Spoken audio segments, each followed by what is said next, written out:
Personal allowance, an important concept in UK taxation.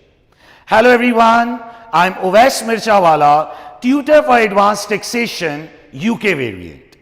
In today's short video, we'll be having a discussion on an interesting concept which is planning of personal allowance.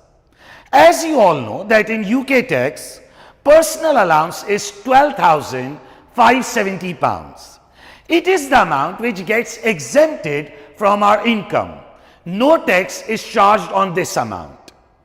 Now normally we use this personal allowance in this sequence.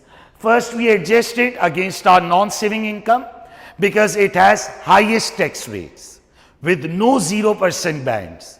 Then we move towards saving income which has same tax rates as non-saving income but it has 0% bands in it. And then at last we move towards dividend income. Basically the total personal allowance is 12,570. First we hit the non-saving income to get maximum tax saving. But if we don't have sufficient non-saving income, we move towards saving and then we move towards dividend income. Now this is the planning, the usage sequence which all of you already know. But in today's video, we'll be doing an interesting planning of the personal allowance where we'll be doing some partial claim also. Let's look at this example, look at it carefully.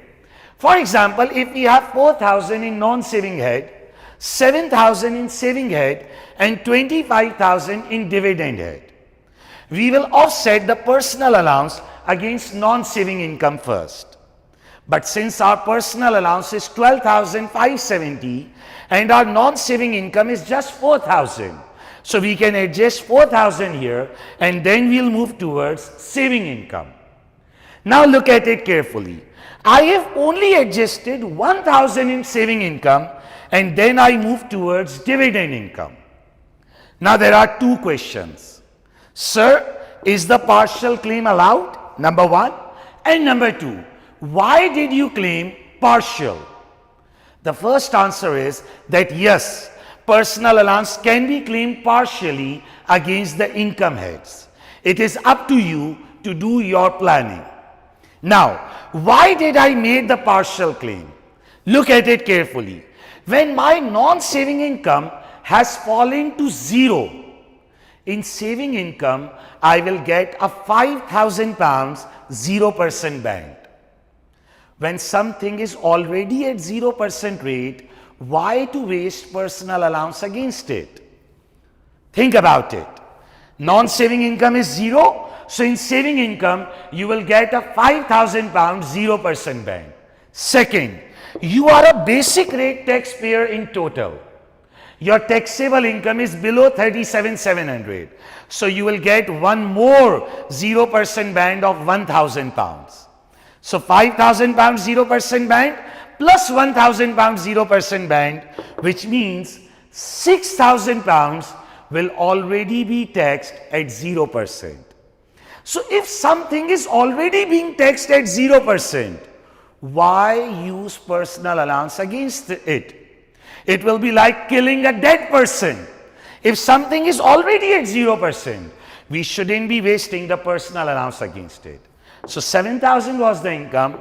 I just claimed 1,000 against saving income and left 6,000 as taxable because it will be taxed at 0%. Remaining personal allowance 4,000 plus 1,000. 5,000 is used. Your total personal allowance is 12,570. Remaining will be adjusted against dividend income because in dividend, taxable income will have some tax.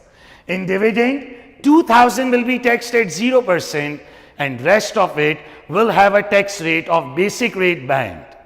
Okay? Now, so the normal usage sequence is non-saving, saving and dividend. Okay? This sequence is decided based on the tax rates. Non-saving income has highest tax rates, so let's offset it first so that we can get greatest saving.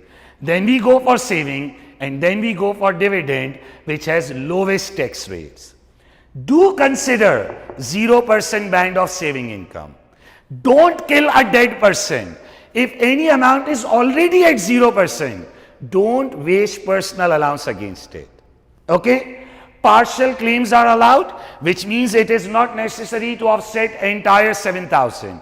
You can do partial claims. Okay? One last important thing, personal allowance cannot be carried forward, which means that you have to use it in current fiscal year. I hope that you people have understood this concept. Do subscribe my YouTube channel for more interesting videos relating to UK taxation. Thank you everyone.